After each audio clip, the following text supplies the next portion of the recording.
Hello and welcome to How I Built This Resilience Edition from NPR. It is Friday. I'm ready for the weekend. WOFH time, working out from home. And I'm wearing this headband in honor of my guest today, Alberto Perlman, co-founder of Zumba. He's in the window next to me. Zumba is a massive business. It trains thousands of instructors every week. It licenses music, and it has instructors and studios around the world. Alberto was on the show a few years ago. If you haven't heard that episode, you've got to go and listen to it. It is so crazy. Tony the Tiger makes an appearance in it. Trust me, it's amazing. As all of you know, the fitness industry has been hit pretty hard by the pandemic. Some businesses, we had John Foley of Peloton, have been doing okay. Others have been struggling. Let's find out what's going on at Zumba. Alberto, welcome. Great to have you. Thank you, guys. So happy to be here with you again. If you're watching this on Facebook or Twitter or YouTube, please send your questions in. We love them. Alberto, I wish we could do a Zumba class right now. I'm ready to go. I'm charged and energized, but I guess I'll just have to settle for a run this weekend. First of all, how are you doing? You can find a virtual Zumba class right now if you want to go to zumba.com and find one. All right. After this, how are you doing? How are you holding up? So I'm a little tired. I feel like we packed 3 years of innovation in 4 months. And so we're tired, we're exhausted, but we're also energized because we're seeing our community find ways to thrive. Yeah. And I'm a little sad because we should be at the Zumba convention right now, but we had to cancel this year. Oh, man. Alberto, for people who aren't as familiar, I think pretty much everyone knows that Zumba is a fitness program. It's high energy. It's really great music. It's nonstop. Just for people who don't know much about it, just how do you describe Zumba? Well, Zumba is I think it's the largest branded fitness community in the world. We have over 15 million people who take Zumba classes every week pre-pandemic. And we're in 186 countries. And pre-pandemic, we were in 200,000 locations. We don't own the locations. We have instructors teaching those locations. Some instructors own their own location, and some instructors work for somebody else. But we are a fitness community, a cultural community, a musical community, a community of people that just come together and have fun and get healthy and happy. And this program was developed by one of your co-founders, Beto Perez. He was a fitness instructor. You met him like 20 years ago. You guys hung out at Starbucks and started a business around this fitness program, and obviously have expanded it with music and all kinds of things. Can you describe for people who don't know how it works, what your economic model is? Because you're not like yoga, right? Yoga isn't owned by anyone. Zumba is actually a brand. It's a program.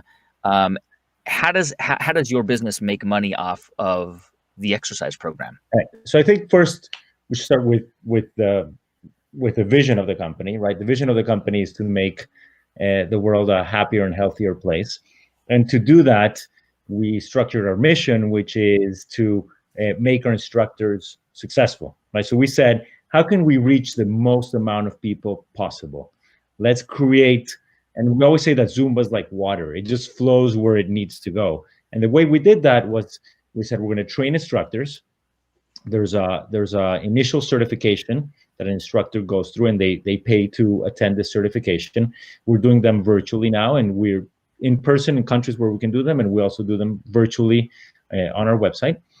And then there is a membership program where the instructors basically get everything they need. There's 100 different benefits that they get to be able to teach Zumba classes. And now we've expanded our benefits significantly through the pandemic because we went virtual, and we help our instructors go virtual as well. We also have a clothing line that does very well, that sells all over the world. And we have a program called Strong Nation, which is it's our hit program.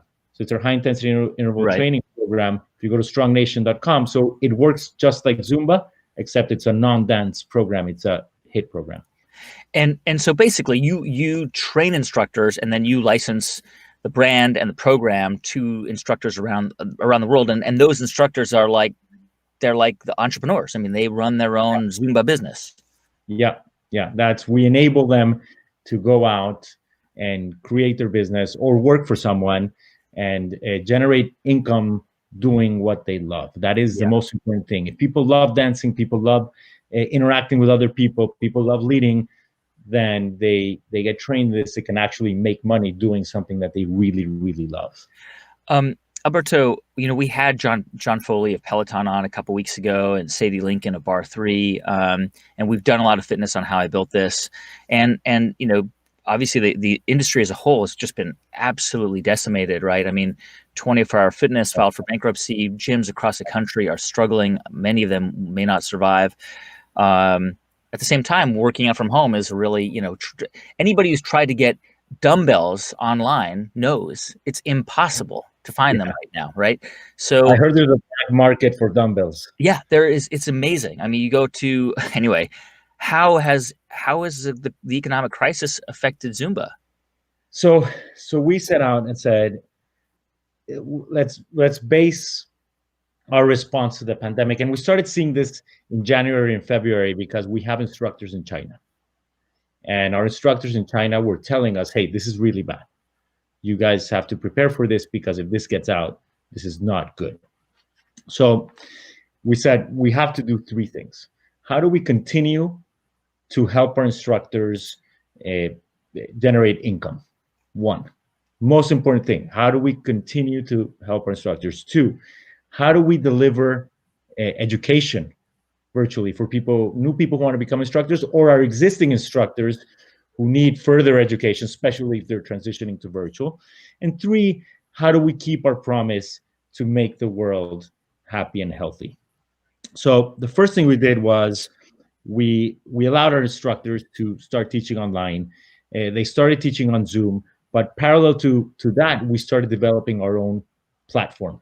And it's called Zin Studio. Zin stands for Zoom Instructor Network. So Zin Studio. And Zin Studio allows instructors to live stream their classes. It allows them to upload pre-recorded classes with licensed music. It allows them to charge for their classes. It allows them to list their classes on a platform on Zumba.com that allows them to have a class finder so that people can find their classes. So we really focused on this Zin Studio concept to help our instructors generate income during the lockdown. And at the same time, we said our instructors don't necessarily are not necessarily trained in using all this technology, so we better provide all the education that they need. So we created all these courses that were done through Zoom, and some are e-learning courses that our instructors could take to become what we call virtual fitness pros. And to our surprise, within a month and a half, we had about 1 million people a week taking Zumba classes virtually, which is amazing for a new virtual product. And it was really our instructors telling their students, hey, now I'm teaching online and come take my class virtually. And every week we launch improvements to the platform. So we added chat to the platform so students can chat while they're taking the class. We added emojis. We added the things to the paywall so that instructors could take payment. Every week we're launching new tech at a pace that our technology team had never done so before. And I'm so proud of them because they really took it to the next level. Yeah. I mean, that's my question, right? Like, you basically stood up a virtual platform within weeks. I mean, I'm imagining that if you had a plan, like let's say a year ago, you said, hey, we want to do a virtual platform, it would have taken you like a year to put together, right? Easy. But and you did this in like 6 weeks? Yeah, it was unbelievable. People working nights, weekends, everyone was working together. It felt like we were starting Zumba again. It felt like, how Jeff Bezos says day one? It really felt like day one. Huh.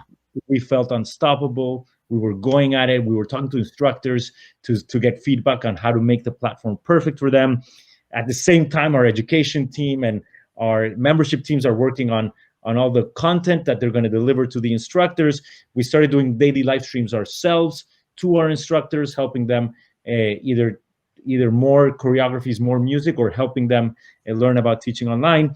And at the same time, we said we need to also help our instructors and the world at large during the pandemic to help them in other ways. So we created a membership assistance program where we provided millions of dollars in discounts to the instructors.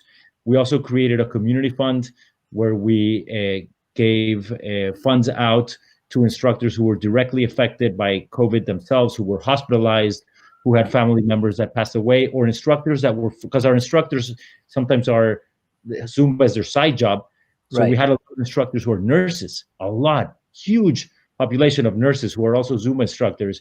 So we help them, they're frontline workers. We help them with childcare services. So we created this community fund. And we also did something that we call the One Class, One Meal program to promote the virtual classes and to also help every people in need. We were giving out for every person who took a virtual class, which we make no revenue on. All the revenue goes to the instructors. Wow. For every person who takes a virtual class, we donated a meal during the month of June, and we donated 1.1 million meals to food banks around the world. Wow. So Alberto, so when somebody signs up for a virtual class on the Zumba platform, all that revenue and pays for it, it goes to the instructor? Yeah, everything goes to the instructor. Wow. So I mean, how are you guys? I mean, you're still a business. You still have employees. You probably have a healthy balance sheet, I would suspect. But I mean, that is going to, that runs out for any company eventually. How are you kind of managing the business? And I mean, have you had to have layoffs or furloughs, for example? Yeah, so we didn't do any layoffs. We didn't do any furloughs. Surprisingly, our clothing business is doing very well during these past few months. A lot of people are buying fitness clothing to work out at home or to work out outdoors. And we were able to manage it. Obviously, it's not going to be a very profitable year because we made a lot of investments to make all these things happen. Yeah. But that's not our objective this year. Our objective this year is about the people. It's about the instructors. It's about their students. It's about our employees. It's always been that. And this year, it's even more about just helping out others. And we'll be fine. So basically, if you are a Zumba instructor, obviously you pay a monthly license fee. But if you want to have virtual classes, you can use this platform, and all of that money goes to you. Zumba does free. Yeah, the instructors can use the platform for free. They set up their class on Zumba.dance, which is the platform where you find the class finder, which is also linked to Zumba.com. Yeah. And then people pay $1, $3, $5 to take a virtual class. They set the price. Some of them do donation classes. Wow. And yeah, I know instructors, this is amazing. I know instructors who are making $25 a class teaching at the YMCA or $30 a class teaching at the YMCA. Suddenly, when they switch to virtual, they're making $150 a class. Wow. So some of them are making more money than before the pandemic. Wow. A reminder, if you're watching, we are taking your questions on Facebook, Twitter, and YouTube, so please keep them coming. I promise I'll get to them. Fun fact, Alberto, and for anyone watching, one of the original producers on How I Built This, now co-host of Throughline, Rund Abdel Fattah, was a Zumba instructor in college. No way. Fun fact. Awesome. Everyone who's a fan of Throughline know that Rund was a Zumba instructor. I remember when you were originally on the show a couple years ago, you talked about the 2008 financial crisis, and all of a sudden you started to see an uptick in people training to become Zumba instructors because people were losing their jobs. Here we are once again in an even worse financial economic crisis. Are you seeing an uptick in brand new people joining, trying to learn how to become Zumba instructors? So we are seeing people coming in. It's not as big as the 2008, and it's not as big as what we predicted was going to happen at the beginning of the year. But we are seeing every day a large group of people registering to become Zumba instructors. It's not the same as the 2008. 2008 was crazy, and I think it's partly because there were so many people that were hanging out at the gym in 2008, 2009. They were laid off. They were hanging out at the gym, and the fitness industry needed more instructors. Yeah, of course. I remember the other a big sort of shift for your business, right? Was when you made a huge pivot, because originally you guys made videos, like Zoom home videos that were sold through infomercials, and that's how you could learn how to become a Zumba instructor. And you realized that that wasn't actually a sustainable model. You made a huge pivot to support training and to create a network instead of just selling videos. This seems to me what you're doing now with video, with online virtual courses and training. That seems to be the biggest pivot since your whole business model was established. Is that fair? I think our pivot now, yes, I think it's more than just the virtual piece. It's how do we pivot into a place where our instructors are going to have to be even more entrepreneurial than before. We don't know what's going to happen to the four walls. Our great friends at 24 Hour, at Golds, even a lot of the boutique gyms, it's tough. It's tough, and we've been trying to help them. And one of the ways we've helped is we really uh, pushed our instructors and motivate our instructors to teach outdoors. And I was in China 10 years ago, and I saw that people would do these dance classes in the park in China. And I asked a friend of mine in China, and he told me 100 million people every day are dancing outdoors together. And so when the pandemic happened, and after the whole uh, virtual strategy was launched, we said, well, we also need to push this outdoor strategy and tell our gym partners, hey, our instructors can teach in parking lots, in the parking lot at your gym, and you can partner with them and host these classes there. And so that could generate some income for you. Or some instructors would say, I'm going to go to the park and I'm going to talk to the park ranger, and I'm going to rent the park for an hour, and I'm going to charge $10 a person, and I'm going to get 20 of my students to show up, and I'll generate $200 in revenue for my classes at the park. And we're seeing every day, we're seeing more and more people teach outdoors. Yeah. I saw a huge class happening in New York with, I think I had like 300 people outdoors in Central Park. So we're really excited about that piece. So I think the pivot is, how do we push our instructors to become, how do we help our instructors to generate even more entrepreneurial opportunities? Because Zumba, like I said at the beginning, Zumba is like water. It just flows where it needs to go. No one's going to stop Zumba because it's so magical, it's so powerful, but it can be done in many different places and in many different ways. Yeah. And some instructors have even doubled up and said, well, I'm going to teach outside, or I'm going to teach socially distant inside, but I'm also going to stream at the same time. And so I can generate revenue twice. Wow. I can generate revenue from my people who are live in person with me. Oh, wow. And I can do it at the same time with people all over the world. So I can have some people from Korea and from Argentina and from Brazil taking my class. And at the same time, I'm in my hometown in New York teaching an outdoor class and generating revenue on both sides and making people happy.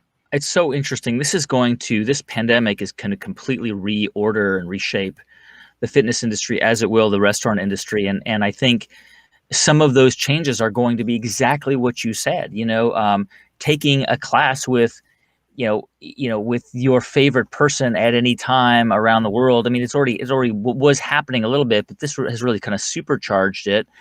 One of the things that I remember you talking about in the episode was this concept that you called FEJ, freeing electrifying joy, right? Is that right? Yeah. And this like idea that like 20 minutes into a Zumba class, you just like hit a zone, and you're just like liberated from the world outside. This, and anyone's taken a Zumba class probably knows what I'm talking about. Can you get that feeling when you're doing this virtually? So we did a survey of people who've taken Zumba virtually, and we interviewed over 100,000 people, and 50% of them said that they started doing Zumba virtually because they needed to stay in shape, But the main reason that they're doing it now is because of stress relief, is because it helps them. It's like forced meditation a little bit. It's like you have to follow those dance moves. You're concentrated. You're listening to this amazing music, and all your other thoughts go away. It's just you, the music, the instructor, and the movement. And that's what's beautiful about Zumba is that moment that we call Fej, which is like our Zen. What Zen is to yoga, Fej is to Zumba, freeing, electrifying joy. Yeah. I'm gonna go to some questions from our viewers. This is from Claire Murashima. Hello, Claire. Thank you for your question. Claire asks, like when you get tired of doing Zumba, what do you do? Because you probably don't do Zumba every day. I know you exercise. So what other things do you do? So Strong Nation is our new program, which is a high intensity interval training program. It's non-dance, but what we did that was very neat. We're very big on music. Music is our DNA. 70% of everything that happens in a Zumba class is music. So we said, how can we create something musical with high intensity interval training?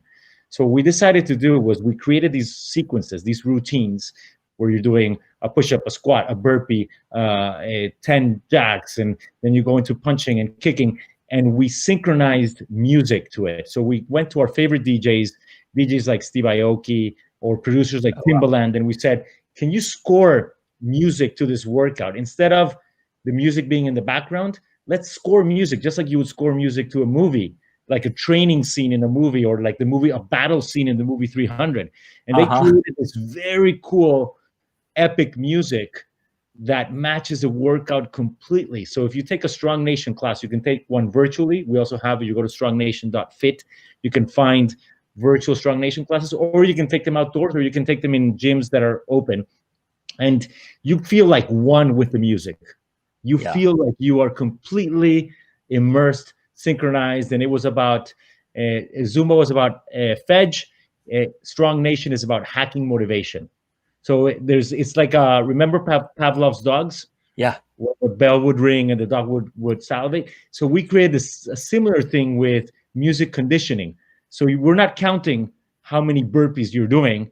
It's every time that sound hits, you're doing a burpee, and suddenly you thought you could only do 20, and you just did 26. And it's because you were just hearing that sound and you were getting conditioned. So I'm really excited about Strong Nation. We're getting a lot of people hiring Strong Nation instructors to come teach in their backyards. As almost like personal coaches, personal trainers. Come teach me Strong Nation in my backyard, because that's the workout I want to do while I'm at home.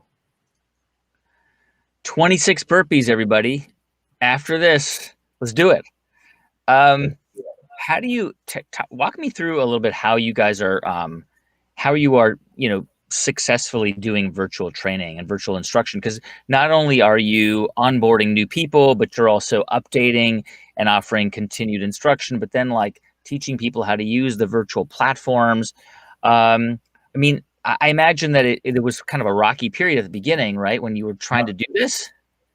Oh, it was crazy at the beginning. So we started off with helping our instructors get on Zoom, right? And Zoom, Google Meet, Microsoft Teams, they were teaching on these platforms, and a lot of audio issues or video issues as they were learning, right? There's a lot of different settings that you can use on these platforms. So there was a whole learning process and a lot of issues at the first few classes. Then we launched our own platform, and in our own platform, we had to work out all the technical bugs, and now the platform is incredible. Our platform has better video than I've ever seen in any other platform. That's what we wanted to focus on, is video and audio being crystal clear, HD, come through amazing. And then we had to train our instructors, right? That was a big piece of it. So we created Facebook groups, where we were as Zumba virtual Facebook groups that people could join and learn how to teach virtually. We created courses, e-learning courses, and we created, in July, we held thousands and thousands of courses, live stream courses using our experts for a course that we developed called Zumba Virtual Pro. And all our instructors could take this course for free, called Zumba Virtual Pro, which would help them really not only on their technical skills, but when you're speaking to a camera, when you're dancing to a camera, your movements have to be a little different. How do you engage when you're not seeing the feedback, when you're not seeing what the other person's expression is? How do you engage? How do you? So it's almost like acting classes, right? How do you? And so we had a lot of fun doing it, and we learned a lot from our instructors, from their experiences, and how do you take that to the next level? Are you guys strongly discouraging your instructors from doing indoor classes? We're not at all. We want nothing more than for people to be back at the gyms and for people to be teaching classes together, because community is such a big deal. People are a lot more accountable to other people than they are to themselves, Right. unfortunately. And so if you know your buddy's going to show up at your Zumba class or at your Strong Nation class, you're more likely to go because there's someone waiting for you there. So we want the gyms to reopen. We want people to teach indoors again. We want to experiment with this hybrid model of teaching indoors and teaching virtually. We want people to be teaching outdoors. The more we can get people together, the happier we are. So as long as people are following guidelines and are staying safe, I think indoor group X is pretty safe if people are being socially distant. You think that people can exercise indoors wearing masks? Depends on the mask, right? So some masks are hotter than others and made from materials that are less comfortable. We've seen some, and we're coming up with our own mask as well. We've seen some innovation in masks where you can have mask with a non-woven filter, but at the same time, it is made from material that wicks away sweat, that is a little bit more breathable, that has the one we're creating has a little bit more space in it. So I think that in certain situations when the cases in the area are high, people should be exercising with masks. But as cases come down, like in Europe, people are not exercising with masks, Right. because the cases are down in most places, and so you can go back and forth. Yeah, I don't think I would be comfortable doing that. I'm just for me, I've got to say, I don't think I'd be comfortable exercising indoors quite yet with other people around. I just don't think that it's safe. But I'm not a medical expert, so I would Depends just where you are, Guy. It depends where you are. If you're in Florida right now, probably not, yeah. right? But if you're in Vermont, yesterday there was one case in Vermont, one coronavirus case in Vermont. So as long as people are socially distant, and I don't even think you need to wear masks when there's only one case in your whole state, right? But in Florida, you probably need to wear a mask or do it outside. All right, I'm still working out from home and outside. I want to ask you, this is an important question because a lot of people, as you know, Alberto, who listen to our program, are starting businesses and are also in marketing. And one of the huge marketing innovations you guys made at the beginning was the name Zumba, because you originally called Roomba, which means to party in Spanish. But you couldn't trademark it, actually. So, and then I guess Beto, your co-founder, I remember he liked the word Z. And so he's like Zumba, Roomba, Zumba. So Zumba became Zumba, and it actually was great. It worked really well. What are ways that you kind of market, but back then obviously it was different, but how do you kind of market what you do and successfully reach people who may not know about Zumba? How do you get the word out? What are some of your strategies? Yeah, so the world has changed, right? Obviously, the world of marketing has gone through an innovation period that has created lots of opportunities, but it's also very different these days. So currently, we obviously use social media. We have over 10 million people that follow us on social media.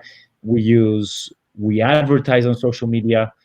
We spend hundreds of thousands of dollars advertising Find a Class, even though we don't make any money from Find a Class, right? Because that money all goes to the instructors. We advertise it all the time, and it's one of our biggest line items in our cost structure is advertising Find a Class. So we create thousands of ads for people to come and find Zumba classes.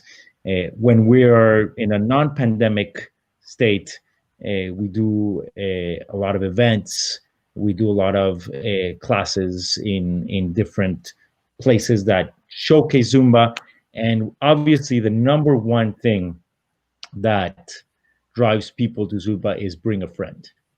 Is when somebody tells you, "Hey, I'm taking this amazing class. I found this amazing instructor. Do you want to come with me?" It's one of the best marketing tools we have. So we help our instructors and our gym partners encourage that as well. Yeah.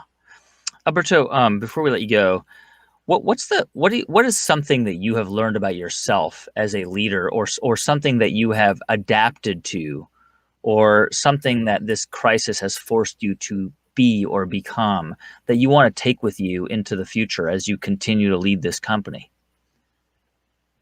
Wow. I think that